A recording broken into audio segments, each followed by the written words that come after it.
Hola, ¿qué tal? Saludos, bienvenidos a esta emisión de Padilla en América. Muchas gracias por acompañarnos, me da mucho gusto estar pendiente de nosotros en nuestra segunda semana de operación. Hoy vamos a estar hablando de un tema en particular, de un país en particular, pero que es reiterativo en prácticamente todo el continente, porque usted creerá que el tema fiscal y el abismo fiscal y etcétera, pues es exclusivamente de Estados Unidos, pero no. El abismo fiscal es exclusivamente de Estados Unidos, pero el tema de una reforma fiscal es constante en toda América Latina.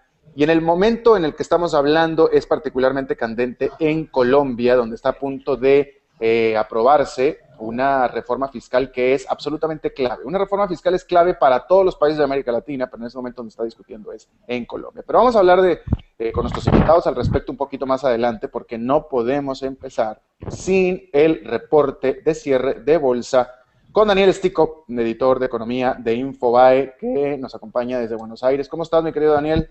Todo muy bien, Alberto. Realmente hoy una jornada complicada, una jornada en la que predominaron los signos en rojo. Hubo indicadores de los Estados Unidos que generaron incertidumbre, porque por un lado bajaron los pedidos de desempleo, de solicitudes del subsidio de desempleo, pero esa baja fue inferior a la que esperaba el mercado.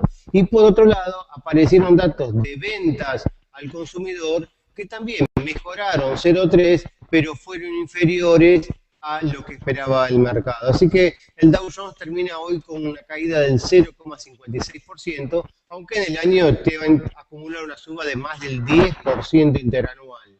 El Standard & Poor's también cayó 0,63%, el Nasdaq, la tecnológica, 0,72%, y eso arrastró a toda la región que siga dominada por este temor de lo que se ha denominado el abismo fiscal, porque apuntan a que puede tener algún efecto contractivo sobre la actividad económica y por lo tanto menor demanda de Estados Unidos a sus países, y entonces México cayó 0,41, el Bovespa de Brasil 0,26, Chile 0,07 de baja, Perú 0,50, Colombia bajó también 0,59, Argentina un poco estable, 0,03 de baja, y la excepción de la jornada fue, como siempre, Venezuela, que a pesar de que el petróleo hoy tuvo una caída del 1,01 a 85,89 dólares, terminó con una suba del índice bursátil del 1,44. También terminó negativo para el oro, que ahora bajó 0,82 a 1.698 dólares la onza Troy. Claro. Daniel, y para comentar, por cierto que en lo que comento, para que arregles un poquito tu micrófono porque está causando mucho ruido, Ah, pero perdón. para comentar respecto del famoso precipicio fiscal que está dominando la atención de los mercados en América, en Estados Unidos, pero también en América Latina, que faltan solamente 18 días para caer en este abismo fiscal y hasta ahora aparentemente no hay acuerdo posible a la vista, aunque se acaba de informar que de nuevo el presidente Barack Obama en Estados Unidos, junto con el jefe del Congreso, se van a reunir de nuevo a las 5 de la tarde, tiempo de Estados Unidos, es decir, dentro de 20 minutos, Ajá. actualmente de este jueves, para ver si ahí hay un destrabe, pero hasta por lo pronto pareciera que no. Claro, porque ahí, como vos sabés, Alberto, la discusión es si se bajan más los gastos o si se recortan los impuestos a los sectores de menores ingresos y se les aumenta al 2 o al 4% de la población de mayores ingresos. Los republicanos no quieren saber nada de que aumenten los impuestos y quieren que el presidente Obama reciba el costo político de tener que hacer un ajuste del gasto, y eso es la gran discusión estos días. Yo creo que finalmente se van a poner de acuerdo en un punto intermedio, ¿no? Efectivamente, y vamos a ver si esto sucede así, mi querido Daniel Stico, editor de economía de Infobae desde Buenos Aires. Muchas gracias por tu participación. Un abrazo, hasta mañana.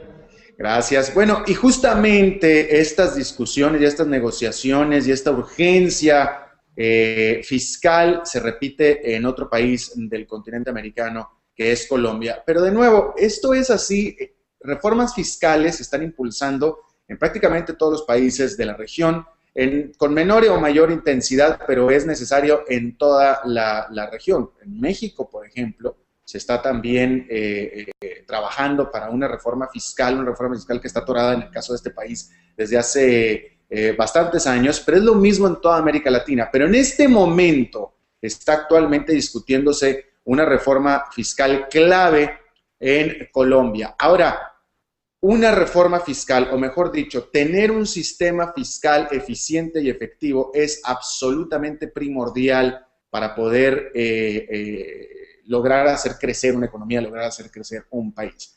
Por eso es tan importante lo que se está jugando en Colombia, por eso es tan importante este famoso asunto del precipicio fiscal en Estados Unidos, porque si usted no tiene, o si una economía no tiene un sistema fiscal eficiente, simplemente no puede crecer, es absolutamente necesario.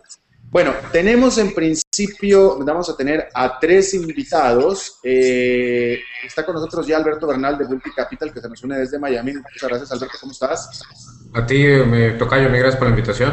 Gracias. Y tenemos a otro invitado, y me va a disculpar el otro invitado, pero no me queda claro quién es, si es Horacio Ayala o Mario Valencia. Si nos escucha, ¿quién eres? Mario Valencia.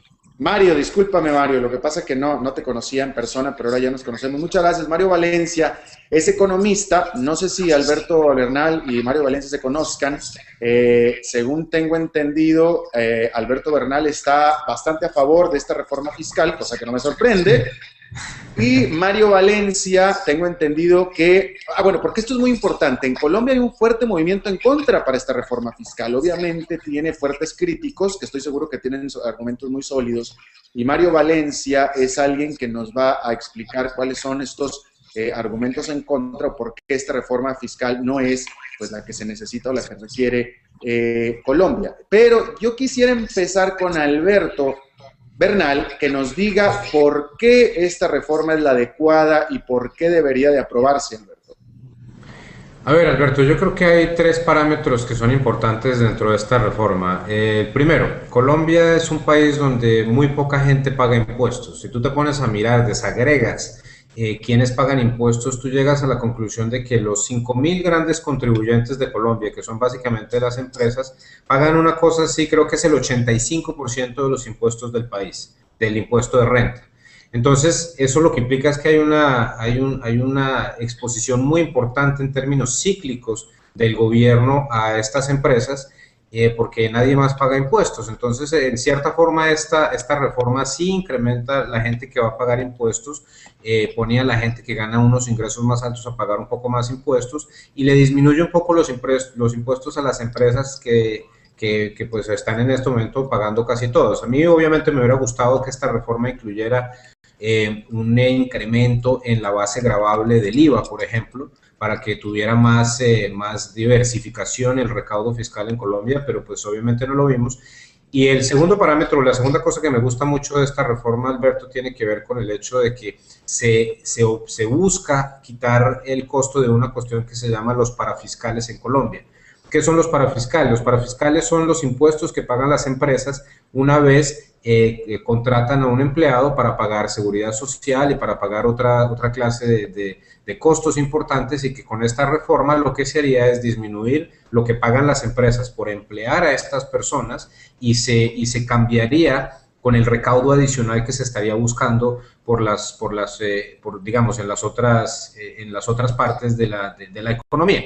Y por último, la simplificación del IVA, del impuesto al valor agregado, que antes tenía como 7 tablas diferentes y en este momento se pasarían a 3, hasta donde entiendo yo, lo que implica que hay menos posibilidad de que haya trampas, digamos, dentro del sistema tributario colombiano para evitar y lograr de esa forma que se pague más impuesto al valor agregado para poder invertir más, obviamente, en la población más necesitada. Entonces, en general, ¿tú estás de acuerdo y te gusta esta reforma? Si acaso te hubiera gustado que fuera aún más agresiva. Exactamente. Ok, ahora vamos entonces con Mario Valencia, porque Mario, entiendo que tú representas a un fuerte grupo de oposición que hay en Colombia respecto a esta propuesta de reforma. Ahora, hay que aclarar una cosa, yo no he platicado con Mario y no sé exactamente qué es lo que me va a decir, pero lo que es cierto también es que, como es en Estados Unidos y seguramente lo es en Colombia, en cualquier parte, una reforma fiscal siempre incluye, y Alberto lo estaba infiriendo, incluye pues, o un aumento de impuestos o que más gente pague impuestos, por no decir que todos. Y ahí es donde se genera típicamente la mayoría de la oposición por parte de quien antes no pagaban y ahora van a tener que pagar, o quienes están pagando, pero ahora van a pagar más. Habiendo dicho eso, Mario Valencia, ¿cuál es la parte de la cual más se puede criticar esta reforma? ¿Qué le falta, qué le adolece, qué hay que cambiar? Bueno, Alberto, muchas gracias por invitarme a su programa. Gracias. Pues a mí me gusta haber escuchado la posición de mi colega Alberto frente a ese tema, porque justamente la posición de un grupo muy importante de académicos, de exfuncionarios de Estado, que creamos la Red por la Justicia Tributaria en Colombia, es que esta es una reforma supremamente inequitativa, supremamente desigual, que es una reforma que no corrige las enormes desigualdades que hay en el país. Recordémosle a sus televidentes que Colombia es el tercer país más desigual del planeta. A nosotros solamente nos gana en desigualdad Haití y Angola. Y esa desigualdad tiene que ver en parte con que la estructura tributaria de este país es supremamente injusta. ¿Qué significa que sea injusta? Que en Colombia los impuestos, una parte muy importante de los impuestos los pagan las clases menos favorecidas y los trabajadores, y por otro lado, los grandes empresarios, los grandes capitales que operan en Colombia, como por ejemplo el sector financiero, las grandes empresas petroleras y mineras, pagan un porcentaje muy pequeño del IVA. Eso es algo así como si usted, los trabajadores y las personas del común, los consumidores, pagan el 60% de los impuestos, mientras los empresarios pagan algo así como el 34% de los impuestos. O sea que eso constituye una estructura supremamente inequitativa, y lo que hace esta reforma tributaria, paradójicamente, porque el gobierno la ha presentado como una reforma para la equidad y para la generación de empleo, lo que hace esta propuesta de reforma tributaria en el país actualmente es aumentarle los impuestos a los trabajadores a través de un recaudo nuevo que se llama el IMAN, el impuesto mínimo alternativo nacional, que se le cobra específicamente a los trabajadores, y por el otro lado le está disminuyendo los impuestos a estos grandes empresarios, bajándoles el impuesto de renta del 33 al 25% y eliminándoles unos costos que para nosotros no son costos, sino que es una forma también de salario, que son unos costos de los parafiscales, que es una carga que tienen los empresarios para contribuir a instituciones dedicadas a la niñez, para contribuir a instituciones dedicadas a la educación y para la salud. Entonces, grandes beneficios que se les otorgan a los empresarios, a los grandes empresarios que operan en este país, que se van a financiar, porque de alguna parte tiene que salir esos recursos que van a hacer falta, y se van a financiar es con más impuestos a los trabajadores. Esto, los mismos datos oficiales han dicho que esto le va a significar a esos grandes empresarios 3.000 millones de dólares al año más en beneficios a estos grupos. Mario Valencia, de manera rápida, ¿tú crees, estás sugiriendo que esta reforma fiscal de este gobierno de Santos fue influenciada por intereses económicos, por los empresarios? Han hecho un gran lobby en el gobierno nacional para evitar que se les cobren más impuestos. En Colombia existen enormes beneficios y exenciones tributarias que el mismo Banco Mundial reconoce que esas exenciones y esos beneficios no están justificadas porque no se sabe cuánto beneficia al Estado. Siento que eso le puede costar al año al Estado colombiano, le puede costar alrededor de 4.000 millones de dólares, y esos beneficios que no están justificados se mantienen, se profundizan, pero además se les disminuyen los impuestos a los grandes empresarios. Entonces aquí estuvo en el día de ayer la directora del Fondo Monetario Internacional y dijo que le gustaba mucho esa reforma tributaria, y eso para nosotros es un indicador de lo inequitativo y lo regresivo que es esa reforma tributaria. Bueno, a ver, se une a nosotros Horacio Ayala. Y Horacio Ayala, por lo que estoy leyendo, es alguien que tiene que saber de lo que va a hablar, que es de este asunto, porque él fue nada más y nada menos que director de Impuestos y Aduanas de Colombia. Don Horacio, ¿me escucha? Don Horacio Ayala, ¿me escucha? Hubo una interrupción, Alberto, lamentablemente en un momento, pero ahora estaba escuchando bien.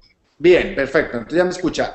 Pude escuchar la intervención de Horacio Ayala, de Mario Valencia, no me pareció que pudiese escuchar la de Alberto Bernal, pero danos, tú que tienes experiencia como director de Impuestos y Aduanas, ¿cuál es tu opinión respecto de esta reforma fiscal tan importante en Colombia? Sí, y también alcancé a escuchar muy bien. La intervención de Alberto. Bueno, yo creo que en Colombia definitivamente sí hay una tributación excesivamente alta comparativamente de las empresas respecto de las personas naturales, pero necesariamente hay que ponderar esa afirmación en este sentido. Resulta que en Colombia el 92% de las personas naturales devengan menos de 4 salarios mínimos al año.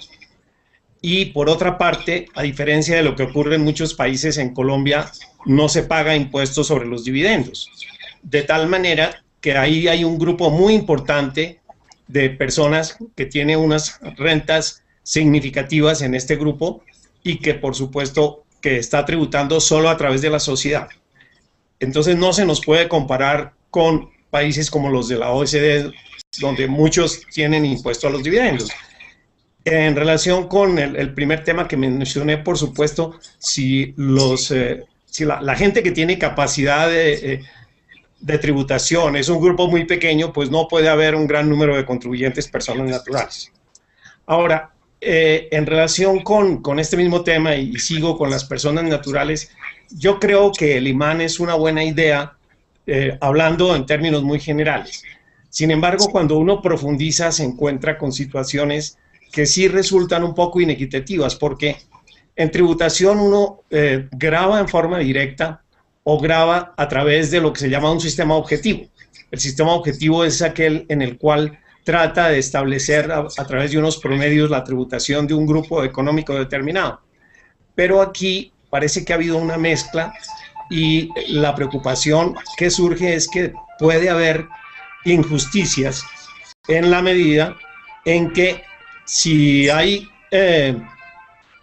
personas a quienes, o grupos de contribuyentes a quienes se les está tratando de calcular su impuesto con base en unos supuestos, es muy fácil que queden algunas cosas por fuera, y específicamente en la lista que yo he visto hay áreas, por ejemplo, con los profesionales independientes, donde no todos los gastos normales y ordinarios están incluidos en ese imán, lo cual significa, por supuesto, que van a terminar gravándose ingresos brutos en vez de gravarse rentas. Ese es uno de los defectos que yo veo. Claro.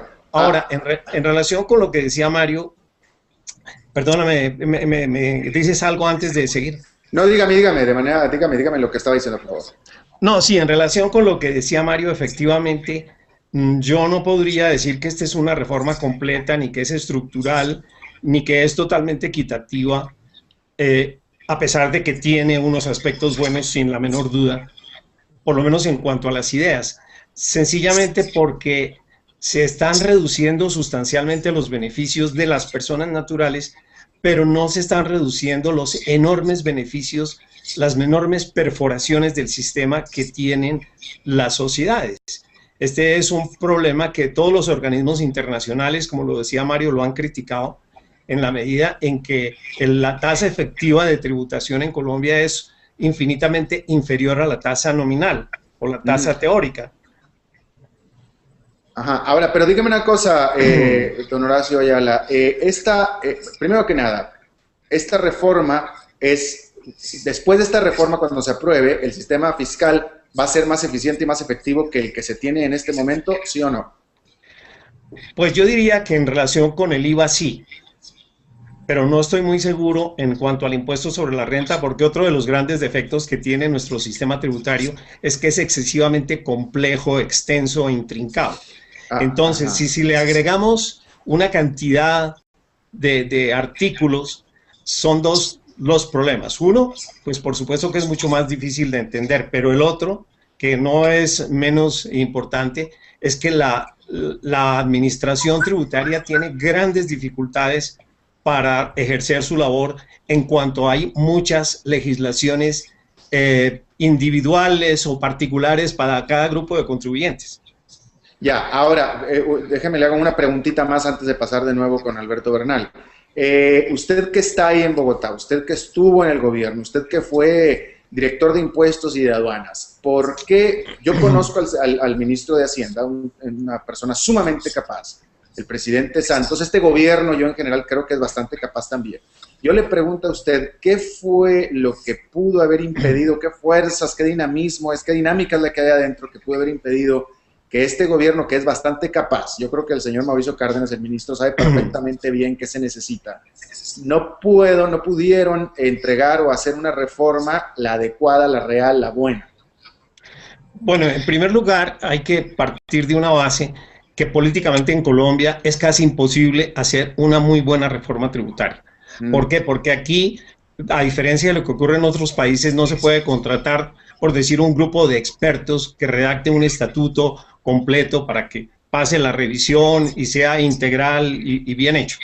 Aquí, por desgracia, como sucede en muchos países de nuestro entorno, los intereses económicos son sumamente fuertes.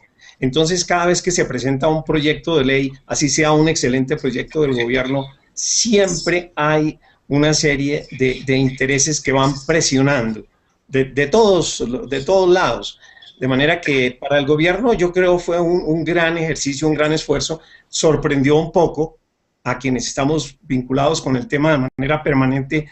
Nos sorprendió lo ambicioso de la reforma, porque no esperábamos que tuviera tantos alcances, e igualmente el tiempo, porque definitivamente se presentó muy tarde en el año, a pesar de ser un proyecto que tenía inicialmente 100 artículos, luego subió a 150 y ahora ya tiene casi 200. Digerir y analizar una reforma de esta naturaleza no es una tarea fácil, pero hay que apuntarle también a lo bueno. El proyecto tiene unas cosas buenas, como por ejemplo, trata de establecer algunos controles, por decir algo, un ejemplo para los paraísos fiscales. En Colombia se abusa mucho de esta figura y en Colombia hay igualmente algunas normas que benefician ni siquiera al contribuyente, sino que son unas normas ingenuas que otorgan beneficios a una inversión extranjera que termina beneficiando a la tesorería de su país de origen. Claro. Alberto Bernal, escuchando a Horacio Ayala no me parece que sea sumamente crítico, pero escuchándolo a él, se nos fue Alberto Bernal, me parece a mí. Se nos fue Alberto Bernal. Bueno, esperemos a que se conecte de nuevo. Entonces me regreso contigo, Mario Valencia. Y yo te pregunto, ¿qué crees? Bueno, primero que nada, ¿tú crees que esta reforma se va a aprobar o no?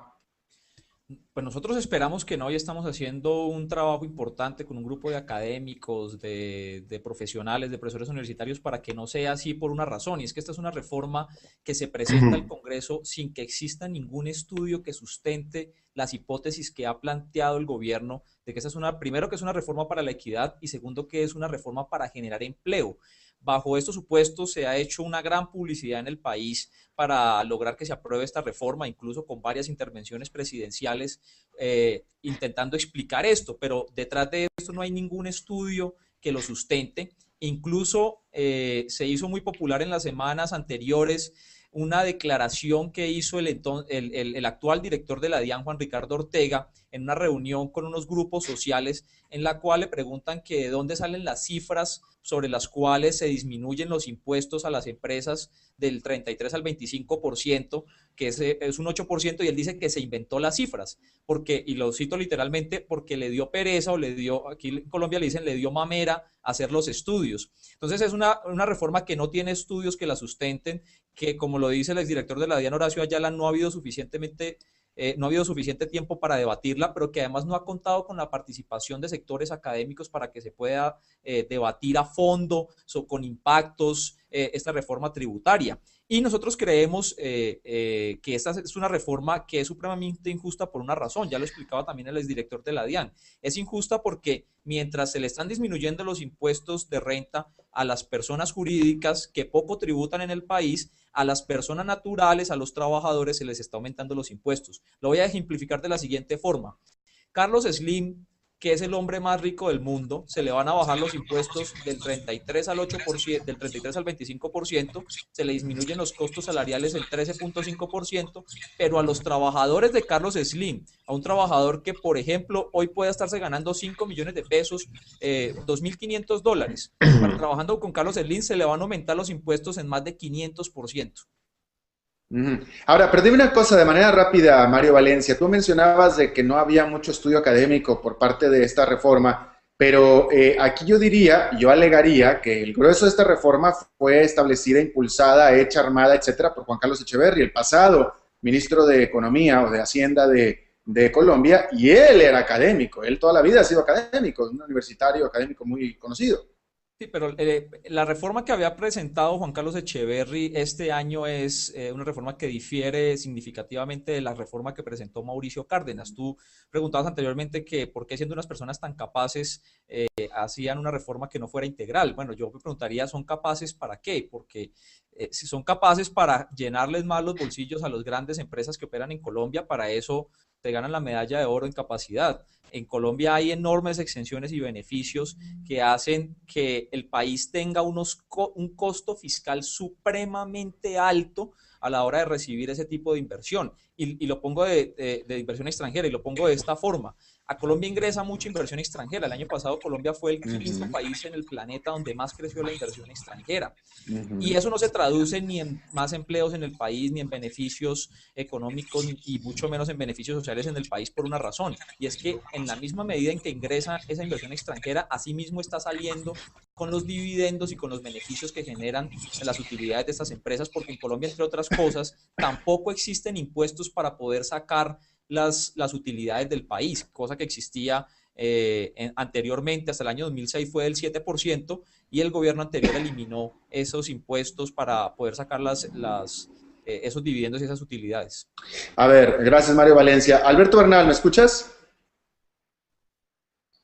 Yo creo que no nos escucha Alberto Bernal todavía. Alberto, ¿nos escuchas? No. Ok, me quedo contigo, Mario, y entonces yo te pregunto, ¿qué reforma pudiera haber sido, bueno, qué reforma es la que ustedes proponen y que sepas tú, uno, que va a generar crecimiento económico, dos, que va a generar empleo, y tres, que se va a aprobar en el Congreso? Y quisiera que don Horacio ya la pusiera atención, porque le voy a preguntar la opinión de Horacio Ayala de lo que tú digas aquí, Mario.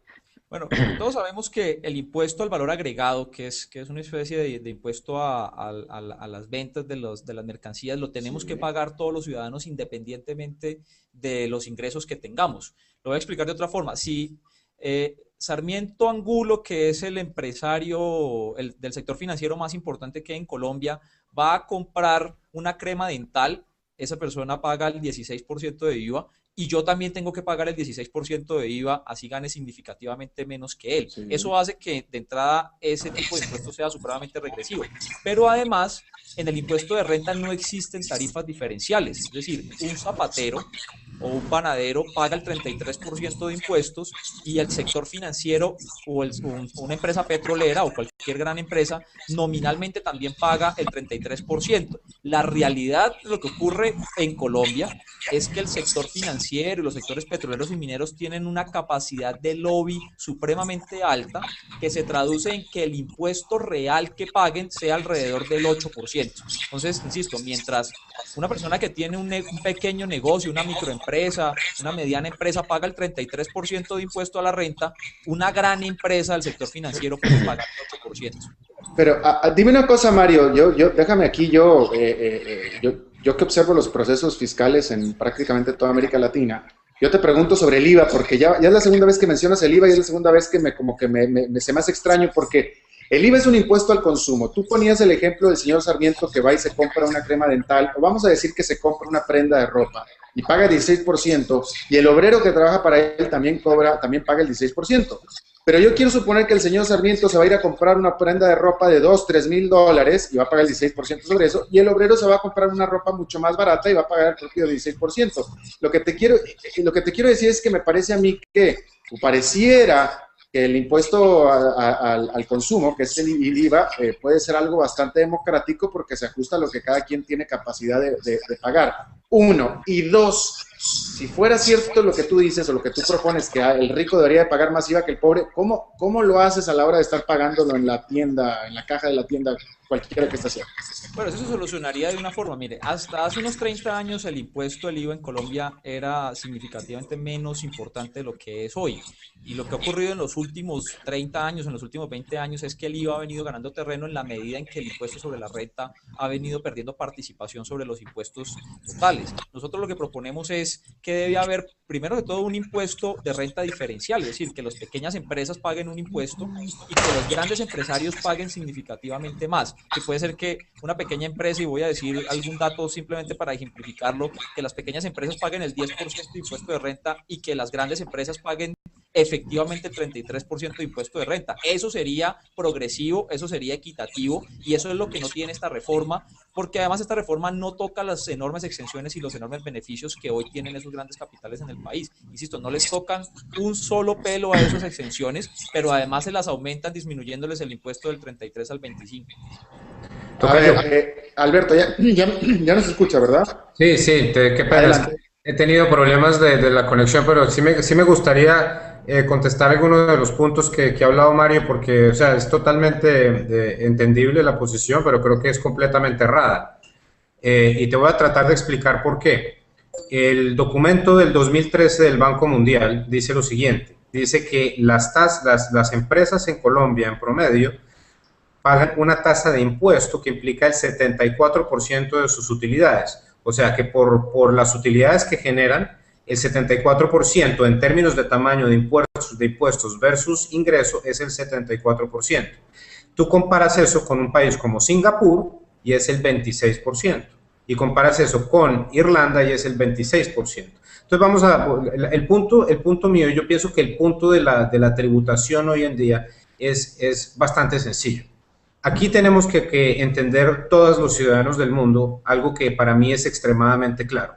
El capital no tiene patria, Alberto. Es irrelevante de dónde sea Carlos Slim, de dónde sea Warren Buffett, de dónde sea Bill Gates, etc. El capital va al lugar donde quieren que llegue el capital, ¿ok? Entonces, si Colombia quiere ser un país que compita por capital mundial, ¿para qué? Para generar manufactura, para generar producto, para generar crecimiento, tiene que competir con el mundo entero con tasas de tributación.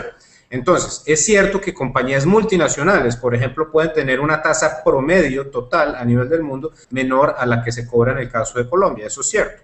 Pero lo cierto es que las empresas que están llegando o buscando tener una operación en Colombia, llámese Walmart, llámese no sé, en algún momento BMW quiere hacer una planta en Colombia para ayudarle a generar los carros de toda Latinoamérica, etcétera. Ese país va a comenzar a mirar y va a mirar lo siguiente. ¿Qué va a encontrar? La tasa de tributación en Colombia es el 33% y en México es el 20%. O la tasa de tributación en Chile es el 22% o el 24%, si no estoy mal. La tasa de tributación de la renta en Irlanda es el 12%. En Finlandia y en los países nórdicos la tasa de renta de las empresas es entre el 20 y el 24%. ¿Y qué país tiene mejor infraestructura? Entonces, ¿qué es lo que estamos diciendo? Es el mensaje que estamos mandando en términos de que si queremos tener un país que quiera competir por el capital, para generar empleo para la gente que no tiene empleo en Colombia, porque en Colombia no hay suficientes empresas, si queremos tener más empresas, tenemos que tomar unas decisiones de tributación que sean amigables con el capital. Y sí, y Mario tiene toda la razón, unas decisiones que vayan en contra del asalariado. Mira, yo no tengo ningún problema diciéndote a ti esto directamente, Alberto. En mi opinión, en las sociedades, el asalariado tiene que pagar más impuestos que el empresario. ¿Sabes por qué? Porque el empresario es el que genera empleo, no el asalariado. Entonces, nos guste o no, suene antiético o no suene antiético, suene antisocial o no suene antisocial, la persona que recibe salario, no es el emprendedor en la sociedad, es el que crea la empresa. Entonces, es más importante para Colombia que trabaje en Colombia Carlos Slim armando empresa en Colombia a que trabaje Alberto Bernal en Colombia. ¿Sabes por qué? Porque Alberto Bernal no genera empleo, Alberto. Alberto Bernal cobra salario, no genera empleo. Carlos Slim genera empleo, que es extremadamente rico, y alguna gente pensará que paga muy pocos impuestos, está bien, pero ¿sabes qué? Carlos Slim es una persona única en el mundo, porque es un visionario y es una persona que ha generado muchísimo empleo en todas partes del mundo. Entonces, Colombia lo que necesita es enfocarse en tener más Carlos Slim, no menos Carlos Slim. Debería tener 1000 Carlos Slim. Si Colombia tuviera 1000 Carlos Slim, Colombia sería un país extremadamente rico. Y esto no es una visión neoliberal. La gente dirá, este señor es un neoliberal, no piensan en los pobres. No, me da mucha pena. Si uno mira lo que sucede, por ejemplo, con el sistema de tributación nórdico y ver lo que pasa en Finlandia, uno se va a dar cuenta que las personas que reciben salario en Finlandia pagan tasas efectivas de impuestos del 57%. Y al mismo tiempo, Nokia paga 20% de impuestos. Ujú. La empresa paga mucho menos que la gente que gana dinero en Nokia. ¿Por qué? ¿Y por qué es que ese país tiene semejante calidad de vida? Porque tiene empresas. Y las empresas son las que dan empleo. Muy interesante punto de vista. Don Horacio, ya le vamos a dar a usted la última palabra. De todo lo que escuchó acá, me parecieron bastante elocuentes tanto los argumentos de Mario Valencia como los de Alberto Bernal. ¿Usted cómo cerraría esto? Bueno, primero que todo, creo que hay una imprecisión en lo que dijo Alberto Bernal, y es que en Colombia de ninguna manera una sociedad paga un impuesto del 74% de sus utilidades. Lo que probablemente ha visto en las estadísticas es que no, qué pena, yo no dije eso. Eso fue lo que yo entendí. De acuerdo al Banco Mundial, el Doing Business Report 2013, página 35, dice lo siguiente: las empresas en Colombia, en promedio, las empresas en Colombia pagan un tamaño de impuestos, cantidad de impuestos que pagan versus utilidad, o sea, las utilidades, si las utilidades son 100, pagaron 74 de impuestos. Eso es lo que dice el Banco Mundial, página 35, Doing Business Report 2013. En Irlanda es 26 por cada 100. Eso no quiere decir que hay 74% de impuestos. Lo que yo estoy diciendo es que en Colombia, por la situación más difícil para hacer negocios, hay que ganar más dinero, o sea, la empresa tiene que generar más utilidad para poder pagar la misma cantidad de impuestos. Y la teoría dice que eso es muy ineficiente para el capital, por eso el capital no va para Colombia. Esto no es Alberto Bernal hablando, esto es el Banco Mundial, el Doing Business Report hablando. Bueno, hay una imprecisión de todas maneras, porque las cifras que yo tengo de la DIAN dicen que la tasa efectiva de impuesto de las sociedades es infinitamente inferior, a la tasa nominal, que fue lo que mencioné ahora. Pero en relación específica con ese tema, estoy en completo desacuerdo con la afirmación de que hay que traer empresas y no estimular el capital, porque aquí precisamente en Colombia el gran problema que tenemos de la desigualdad surge de eso, y es que en el gobierno anterior, por decir algo, se exageró en el estímulo al capital, y uno de las tareas difíciles que ha tenido que hacer este gobierno es tratar de corregir errores. Por ejemplo, al final del año 2010 hubo lo que se llamó una mini reforma, donde este gobierno tuvo que quitar unos elementos, unas exenciones que favorecían infinitamente al capital en contra de la mano de obra. Por eso tenemos la tasa de desempleo más alta de toda Latinoamérica, precisamente, porque hay otro aspecto que se puede consultar en todas las estadísticas, incluyendo la del Banco Mundial, y es que el empleo lo generan las microempresas. Son los mayores generadores de empleo. Sin embargo, esas microempresas, a contrario de lo que ha ocurrido con la inversión extranjera y con los grandes capitales, no han recibido beneficios tributarios del Estado. Por decir algo, no pueden acceder a las zonas francas que tienen unas tarifas de impuestos inferiores a las demás, ni pueden acceder a los contratos de estabilidad jurídica, porque esos fenómenos, esos instrumentos fueron creados a partir de unas inversiones muy importantes. Entonces, a mí me parece que definitivamente, como base, el sistema colombiano de tributación es perverso. ¿Por qué es perverso? Porque sencillamente toda la tarifa, como estaba diciendo igualmente Mario, la tarifa del impuesto sobre la renta no es una tarifa progresiva, sino una tarifa plana. Todos los accionistas pagan la misma tarifa, no importa cuál es el volumen de sus ingresos. Contrario a lo que pasa en todas partes del mundo, que las personas naturales tienen una tarifa progresiva, como ocurre en Chile, que la sociedad tiene una tarifa pequeña, pero cuando pasa a la persona se acumula en un impuesto global complementario y se le aplica una tasa progresiva. Por eso las desigualdades en esos países son menores. Claro, solamente una precisión, don Horacio, porque cuando usted habla de que las microempresas son las principales generadoras de empleo, cosa que sucede en toda América Latina, pero no es que las microempresas son las que más emplean, sino que como son las que más se abren, son las que más gente se autoemplea y emplea uno a su hermano o a su vecino.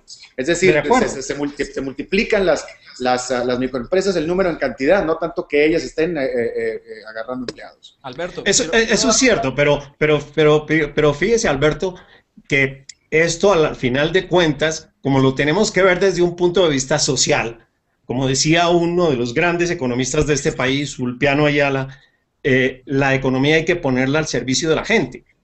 Entonces, lo que nos interesa realmente es que haya menos desempleados, así sean propietarios, individuales, autoempleados, pero precisamente el problema de la desigualdad surge por falta de ingresos. Entonces, si hay muchos grandes empresarios que son ellos solos trabajando, muy bueno porque no son desempleados. Alberto, yo quiero complementar algo que dice Horacio que me parece que es muy importante. Miren, en Colombia se ha venido tejiendo una serie de mitos sobre el tema de la inversión extranjera, lo que plantea, como lo plantea Alberto, y decir que es absolutamente necesario que Colombia llegue inversión extranjera. Y lo que ha ocurrido, y voy a poner un ejemplo muy concreto porque es muy significativo. Cerca del 80% de la inversión que llega a Colombia se dirige a los sectores mineroenergéticos.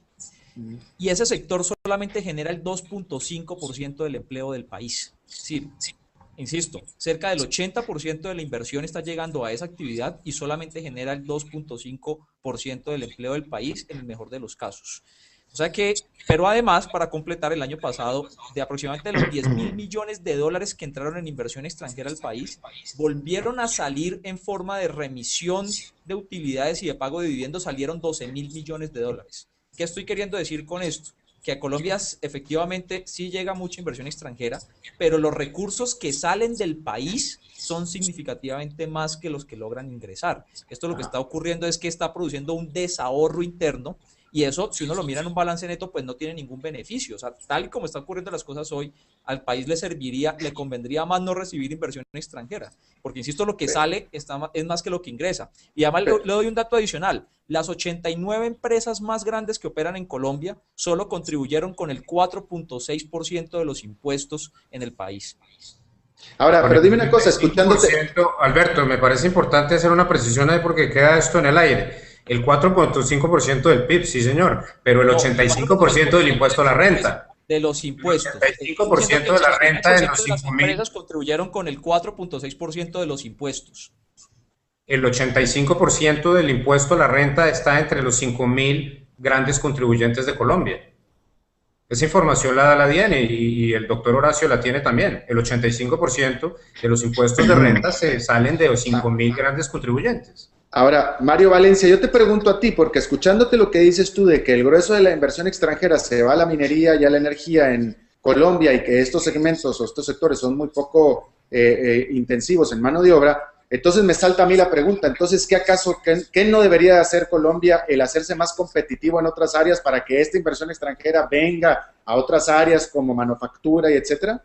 Sí, pero es que no está llegando esa inversión en esas otras áreas porque justamente en donde es más rentable para el capital llegar a esos sectores, porque Colombia se ha venido convirtiendo en una especie de paraíso fiscal de estas empresas a nivel mundial. No existe un país en América Latina que otorgue más beneficios a ese tipo de inversión extranjera que en Colombia. En Colombia se pagan significativamente menos impuestos que en el resto de países de América Latina por el desarrollo de esta actividad. Es decir, nosotros pagamos menos impuestos, estas empresas pagan menos impuestos por sacar el carbono, por sacar petróleo, lo que se paga en Chile o lo que se paga en Perú, incluso lo que se paga en Argentina y en otras naciones de América Latina. Entonces, eso hace muy atractivo para que venga esta inversión, pero yo lo que quiero dejar la idea, que es una cosa cierta, es que esa inversión no le está sirviendo hoy al país. No le sirve porque así como llega, se está yendo e incluso está sacando más riqueza que la que está ingresando al país. Entonces, es una inversión que llega y saca más riqueza, pero que además no genera empleos, pero que además está generando un impacto social y ambiental supremamente lesivo para los intereses del país. Pues entonces, insisto que ese tipo de inversión no le está sirviendo al país.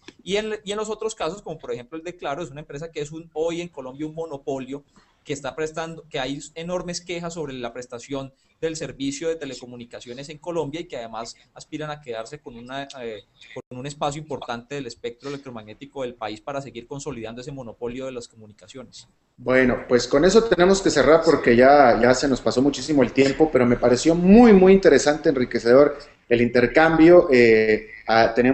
Tuvimos la visión de Alberto Bernal, economista, la visión de mercado, la visión desde afuera. Alberto Bernal, te agradezco mucho por tu intervención. Tuvimos la visión de Mario Valencia, que es economista y que está en Colombia, en Bogotá, con una visión interna y una visión también bueno, crítica, y también la de don Horacio Ayala, que bueno, pues que fue el experto, que es el experto en este asunto, porque justamente a eso se dedicó durante mucho tiempo. Don Horacio, también le agradezco muchísimo a usted su intervención. Gracias a todos.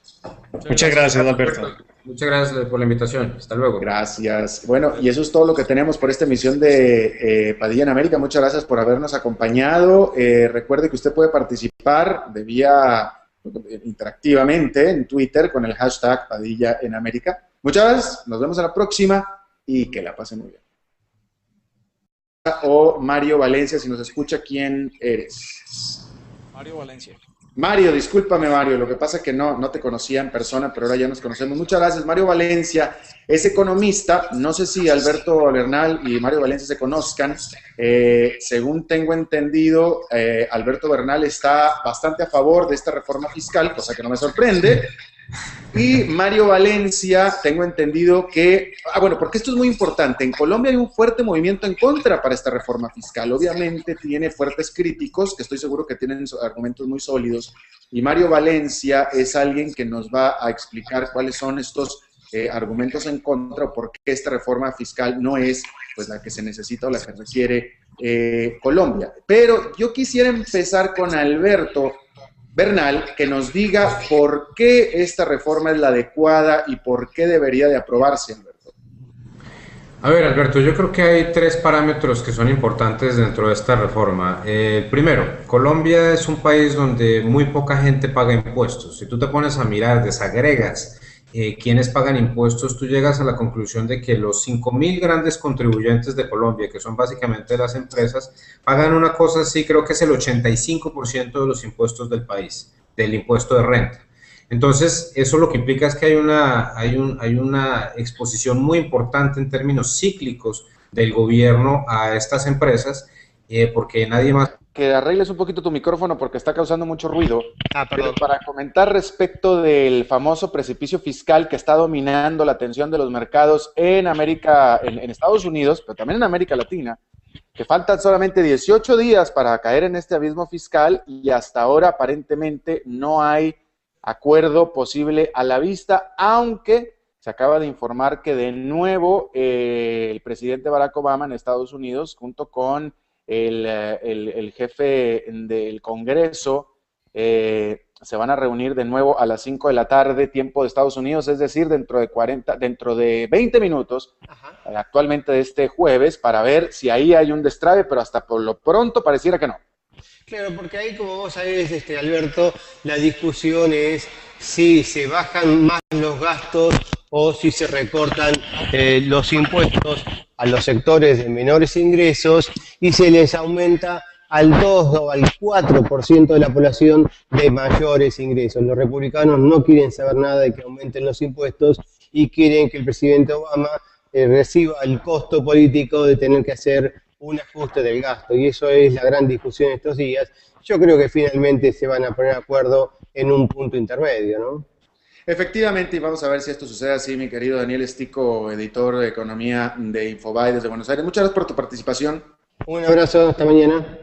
Gracias. Bueno, y justamente...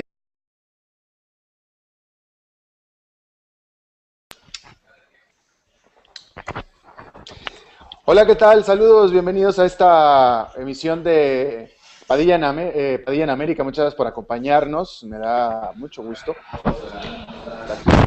de nosotros, la segunda semana de operación. Hoy vamos a estar hablando de un tema en particular, de un país en particular, pero que es reiterativo en prácticamente todo el continente, porque usted creerá que el tema fiscal y el abismo fiscal y etcétera, pues es exclusivamente de Estados Unidos, pero no. El abismo fiscal es exclusivamente de Estados Unidos, pero el tema de una reforma fiscal es constante en toda América Latina, y en el momento en el que estamos hablando es particularmente candente en Colombia, donde está a punto de aprobarse una reforma fiscal que es absolutamente clave. Una reforma fiscal es clave para todos los países de América Latina, pero en ese momento donde está discutiendo es en Colombia. Pero vamos a hablar con nuestros invitados al respecto un poquito más adelante, porque no podemos empezar sin el reporte de cierre de bolsa con Daniel Stico, editor de economía de Infobae, que nos acompaña desde Buenos Aires. ¿Cómo estás, mi querido Daniel? Todo muy bien, Alberto. Realmente hoy una jornada complicada, una jornada en la que predominaron los signos en rojo. Hubo indicadores de los Estados Unidos que generaron incertidumbre, porque por un lado bajaron los pedidos. Estas discusiones y estas negociaciones y esta urgencia fiscal se repite en otro país del continente americano, que es Colombia. Pero de nuevo, esto es así, reformas fiscales se están impulsando en prácticamente todos los países de la región, con menor o mayor intensidad, pero es necesario en toda la región. En México, por ejemplo, se está también trabajando para una reforma fiscal que está atorada en el caso de este país desde hace bastantes años, pero es lo mismo en toda América Latina. Pero en este momento está actualmente discutiéndose una reforma fiscal clave en Colombia. Ahora, una reforma fiscal, o mejor dicho, tener un sistema fiscal eficiente y efectivo es absolutamente primordial para poder lograr hacer crecer una economía, lograr hacer crecer un país. Por eso es tan importante lo que se está jugando en Colombia, por eso es tan importante este famoso asunto del precipicio fiscal en Estados Unidos, porque si usted no tiene, o si una economía no tiene un sistema fiscal eficiente, simplemente no puede crecer, es absolutamente necesario. Bueno, tenemos en principio, vamos a tener a 3 invitados. Está con nosotros ya Alberto Bernal de Multicapital, que se nos une desde Miami. Muchas gracias, Alberto, ¿cómo estás? A ti, tocayo, mil gracias por la invitación. Gracias. Y tenemos a otro invitado, y me va a disculpar el otro invitado, pero no me queda claro quién es, si es Horacio Ayala. De desempleo, de solicitudes del subsidio de desempleo, pero esa baja fue inferior a la que esperaba el mercado. Y por otro lado, aparecieron datos de ventas al consumidor que también mejoraron 0,3, pero fueron inferiores a lo que esperaba el mercado. Así que el Dow Jones termina hoy con una caída del 0,56%, aunque en el año te va a acumular una suba de más del 10% interanual. El Standard & Poor's también cayó 0,63%, el Nasdaq, la tecnológica, 0,72%, y eso arrastró a toda la región, que siga dominada por este temor de lo que se ha denominado el abismo fiscal, porque apuntan a que puede tener algún efecto contractivo sobre la actividad económica y por lo tanto menor demanda de Estados Unidos a sus países, y entonces México cayó 0,41%, el Bovespa de Brasil 0,26%, Chile 0,07% de baja, Perú 0,50%, Colombia bajó también 0,59%, Argentina un poco estable, 0,03% de baja, y la excepción de la jornada fue, como siempre, Venezuela, que a pesar de que el petróleo hoy tuvo una caída del 1,01 a $85,89, terminó con una suba del índice bursátil del 1,44. También terminó negativo para el oro, que ahora bajó 0,82 a $1.698 la onza Troy. Claro. Daniel, y para comentar, por cierto que en lo que comento para